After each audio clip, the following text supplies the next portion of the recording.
Buckle up, little buckaroos. This is Caleb Jones, and this is the Alpha Male 2.0 podcast. Freedom-focused lifestyle design for you, for men. I have been discussing dating advice, relationship advice for men, particularly getting to sex as quickly as possible and as cheaply as possible, and multiple non-monogamous relationships. And I've been discussing these topics and advising men on these topics, writing books about these topics, and writing multiple, thousands actually, blog articles on these topics for over 10 years now. And I really, really like it when, when other public figures acknowledge, or at least corroborate, the exact man-woman dynamics that I've been talking about for a very, very long time. And I recently came across a comedy clip. I like listening to stand-up comics. I don't think that there are as many good stand-up comics today as there were years ago, but I like listening to them. And I came across a clip on YouTube, a woman I've never heard of, a stand-up comedian. Her name is Jen Kirkman. And this clip that I'm about to play, you can find on YouTube. If you're curious, the name of the video clip on YouTube is Jen Kirkman describes her first horny date after divorce. And she says so many things in here. It's only about 5-6 minutes long.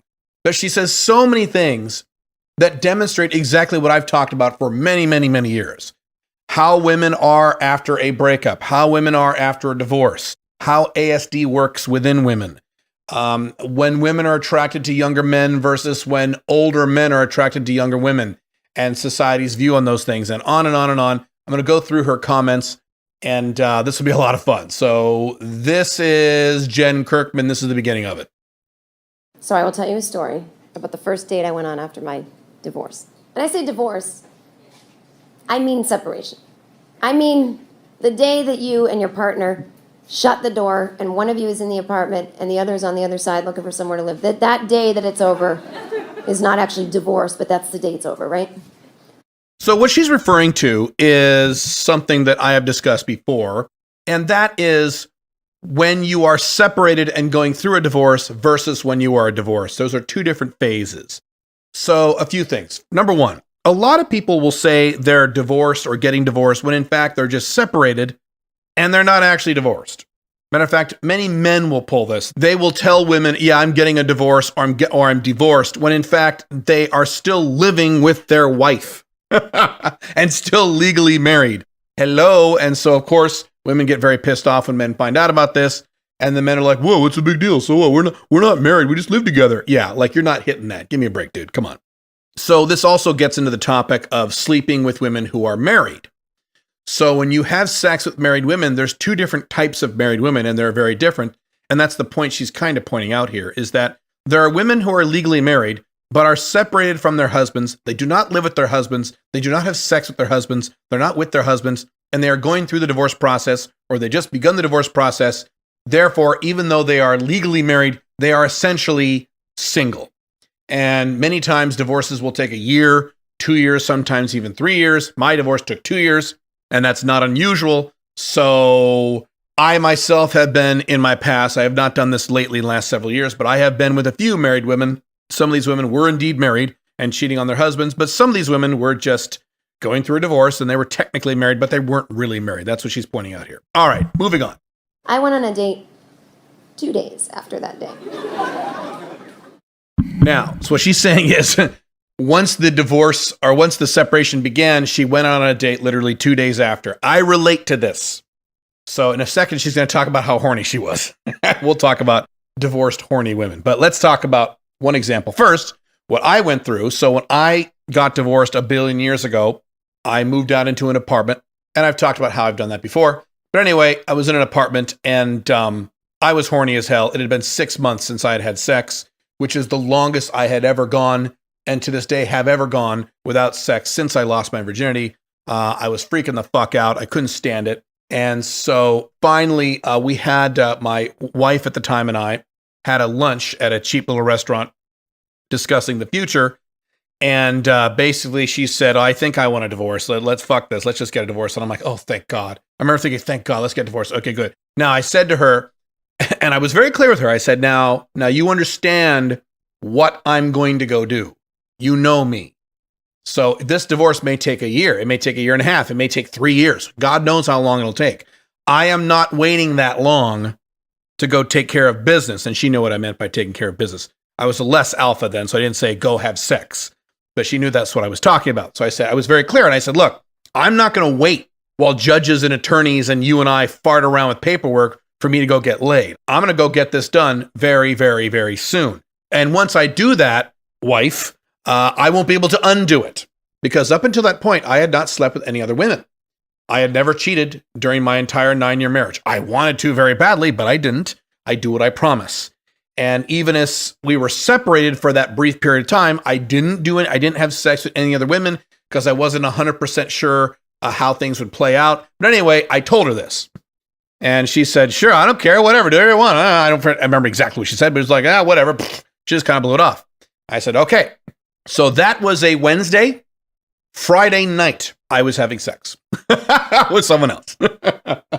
I've mentioned this before. I made a list of all the attractive or at least semi-attractive women that I knew back then through my work circles and social circles. I actually made a list, contacted all the women who are not married and who I would have sex with, and contacted them.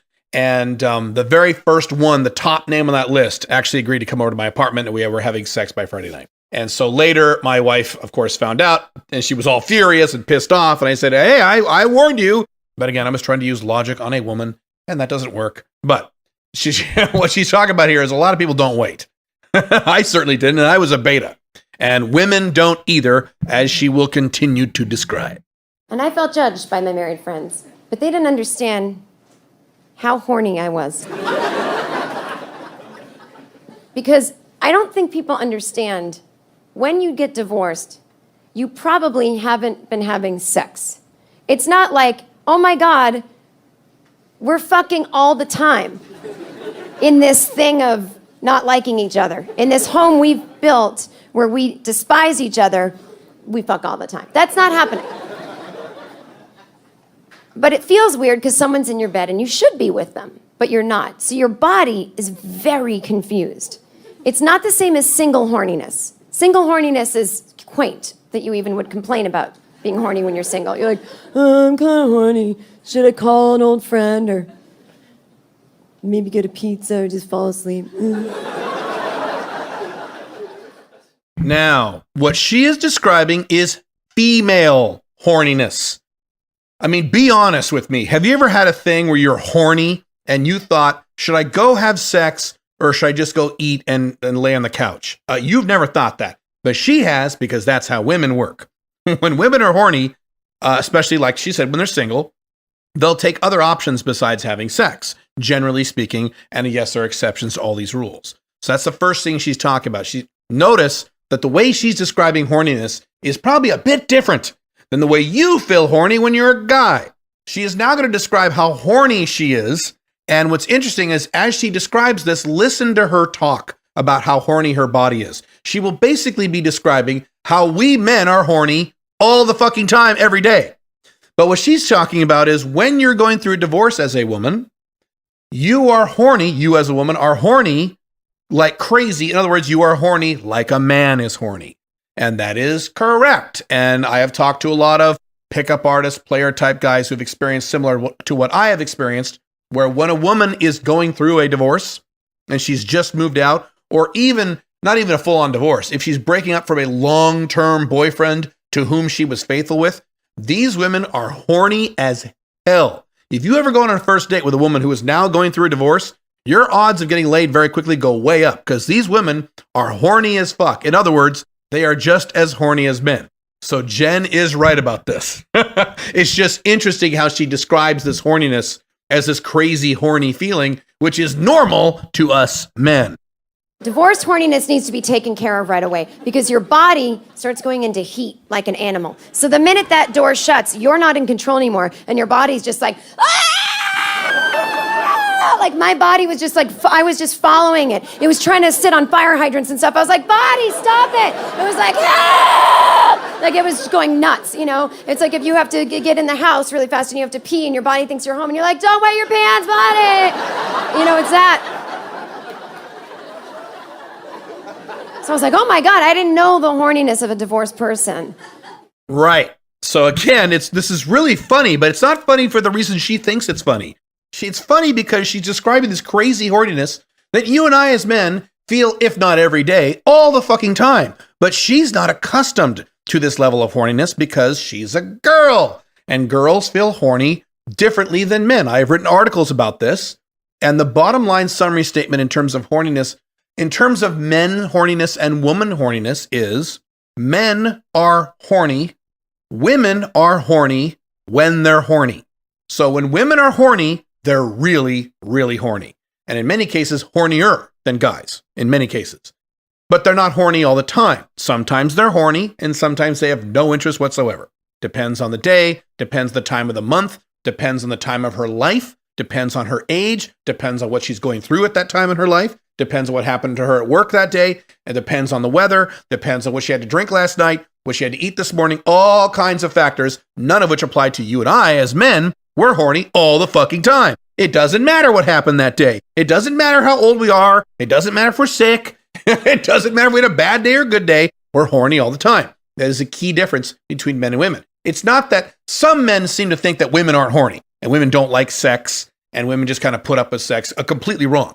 Women get extremely horny, as she's talking about. It's just that they get horny at certain times instead of all the time like we guys. So I went out to see a band play, which is something I never did when I was married. And I went to, talk to the drummer after. I thought he was cute. Now, I wasn't thinking about how old I was as opposed to how old he was. And that's where the story gets sad. Now listen very carefully. She's going to talk about something normal and natural and perfectly biologically healthy. She just implied that it's going to be sad. Let's listen to what she says. As I was 37, he was 20. Yes, I was a cougar for one night. Don't woo. It's not good. It's not a good thing. See? Very interesting. What is she saying? She was a 37-year-old woman who wanted to fuck a 20-year-old guy, and how bad that is. That's not a good thing. That's bad. That's wrong. Right. I wonder where she got that idea. Where do you think she got that idea? Societal programming, which created in her mind ASD. If you didn't know what ASD is, that's anti-slut defense. That's what a woman is horny and wants to have sex with you, but she refuses to have sex with you because she thinks it's not appropriate. And this would be an example. She's 37, attracted to a 20-year-old guy. I have news for you. A 20-year-old guy is a legal adult. Whether you like that or not, a 20-year-old guy is a legal adult. A 20-year-old woman is a legal adult. There's nothing wrong with a 20-year-old guy having consensual sex with a 37-year-old woman.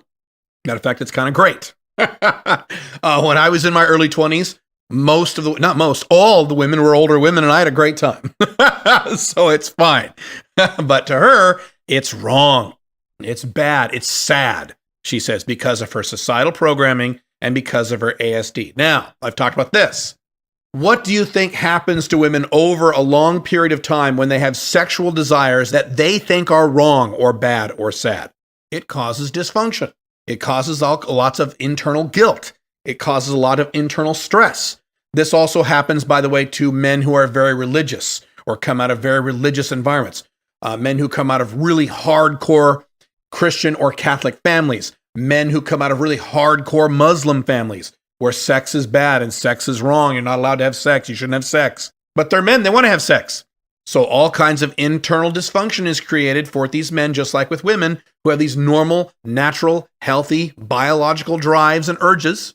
Nothing wrong with that. But because society has told them it's bad or wrong or sad, they have all kinds of internal conflict. And that is sad. See, I was a cougar back when Demi Moore and Ashton were still happy. And so I thought it was cool too. Yeah, older women getting some. No. The reason she lost her mind and had to go to rehab for being 50 was because when you're dating a hot young guy, he's hot and young and he doesn't have to work at it. So he gets to, run around throwing frisbees and whatever young people do all day. And if you're older, you have to sit at home going, don't eat anything. Like, it's a lot of pressure. That's pretty funny. I actually agree with that. As a man who is almost 50, I myself spend a lot of time saying, don't eat that. So I get it. When I was 18 and in high school, me and my friend Frank would go out every day. We would do this literally every day. We'd go down to the burger joint, the drive-through burger place, and I would have for lunch every day 2 double cheeseburgers with extra sauce, extra secret sauce, plus a hot fudge sundae, plus a carton of milk. I would eat that for lunch every day, plus whatever the hell else I wanted throughout the day. And I looked great. I had very low body fat, great muscle mass. When I was 18, I looked pretty damn good because that's what happens when you're 18. Today, there's no way in hell I could do that. If I did that, I would be much, much, much chubbier than I am today because I'm 50, so I get it. And that's why they had to send Demi Moore to jail, because she lost it. By the way, I wrote 2 articles, the Black Dragon blog, on Demi Moore, on how ridiculously stupid she was when she married Ashton Kutcher, this young, stupid, crazy guy in his 20s. And then she was just shocked that he was cheating on her left and right, by the way, while she was cheating on dudes and then blaming him. You can go and look at those articles if you want. They're pretty funny. This is from a long, long time ago, back in 2012, I think. Long time ago. But anyway, I digress. But I was still buying into the myth that being a cougar was cool at this point. Now, let me tell you something. Now I don't think it's cool. There's no word for a man who's in his 40s and dates someone younger. That's just called a man, right? Sometimes silver fox.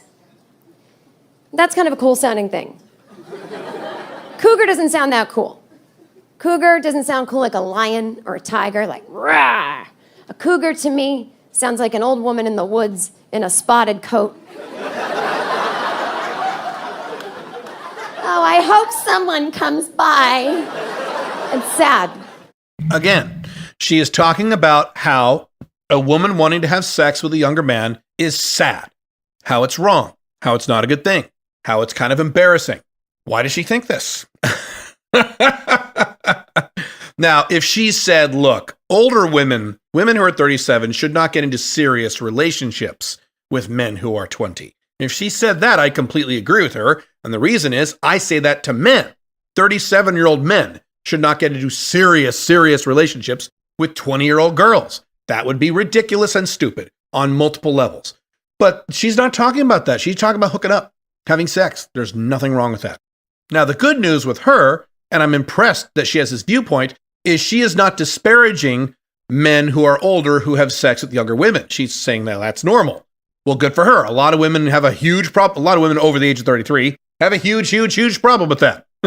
And I have written articles about how the very same women who will have a huge problem with a guy in his 40s hooking up with a woman in her mid-20s, these same women in their 40s will hook up with guys in their 20s and think that's perfectly fine.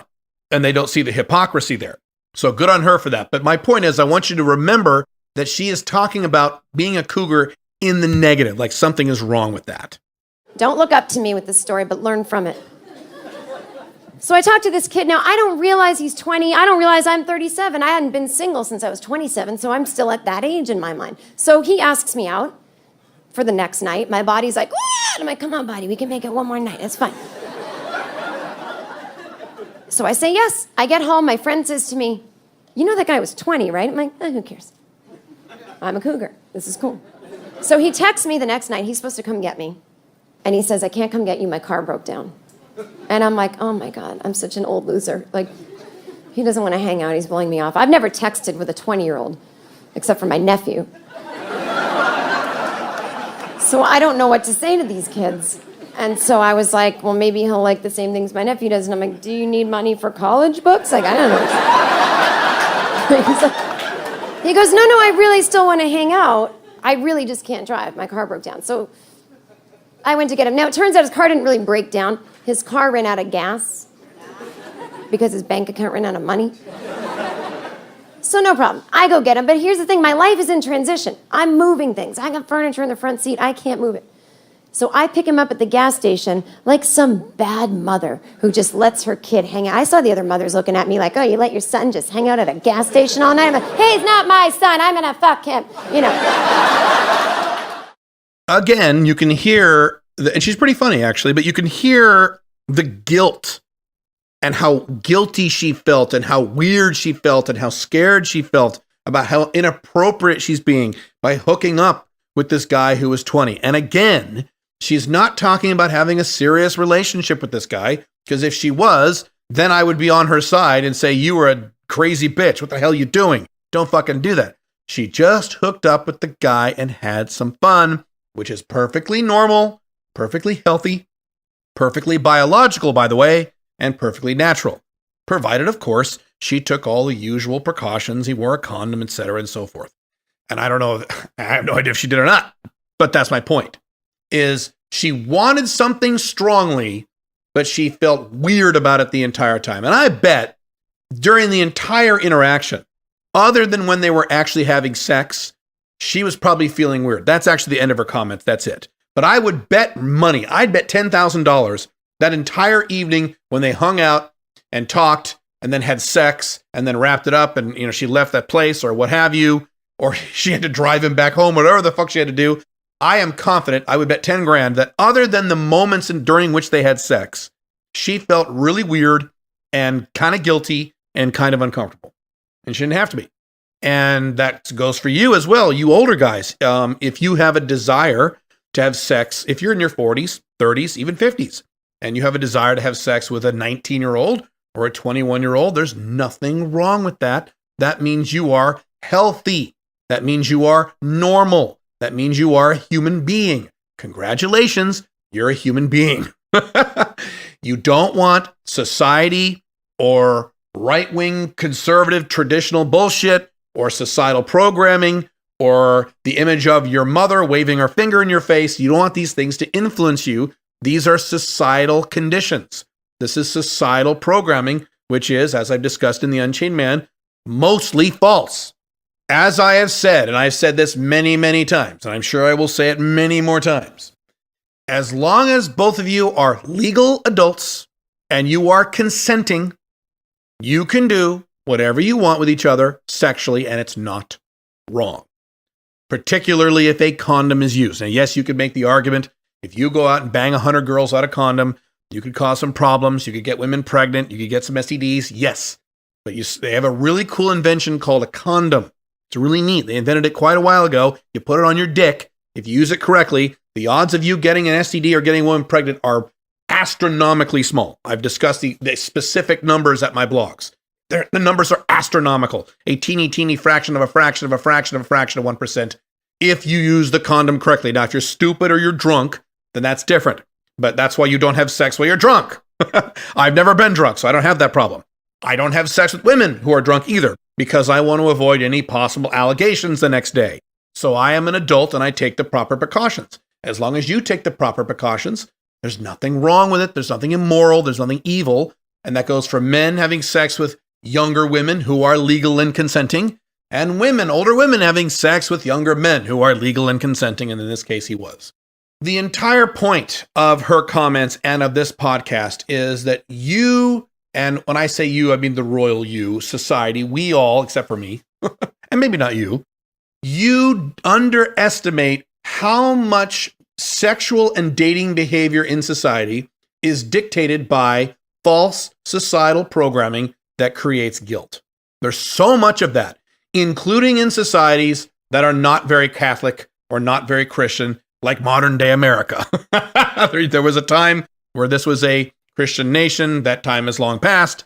Even in left-wing nations like the United States, Europe, there is still a lot of angst and guilt and weirdness over the concept of having sex when you're dealing with two legal consenting adults. And there doesn't need to be. The world would be a much easier, happier place. There would be less war, and I'm not making a joke. There would be less war in the world and less violence if people didn't have all these weird, guilty feelings about having consensual sex with another legal adult.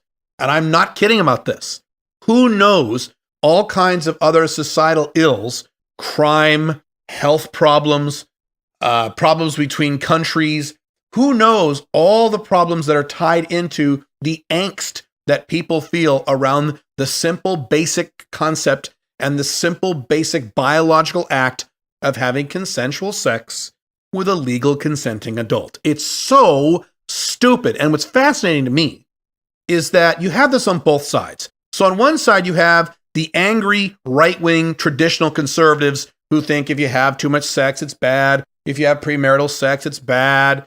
You know, if you have sex with a lot of people, that makes you a bad person. It makes you immature. This is a sin. God doesn't like it, right? On the one side, you have those guys.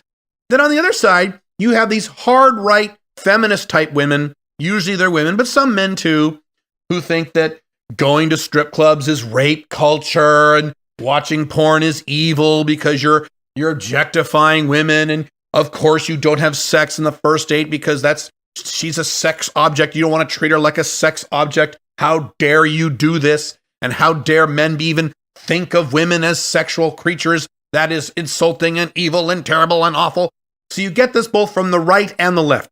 And as I've said at my blogs and demonstrated many times over the years, both the left and the right, generally speaking, are usually wrong on most issues, this one included. So I thought this was pretty fun. And as I run into more clips like this, I will make future podcasts using these kinds of clips. I kind of like these kinds of things. I love it when I hear women in particular, but men too, say things and tell stories that are right out of my content. It's kind of nice. As always, if you need help with your dating life, getting laid, anywhere from getting laid to maintaining long-term happy non-monogamous relationships, you can check out the SMIC program at joinsmic.com. That is my mentorship and audio training program. But until then, I will see you in the next podcast. Have fun. Bye.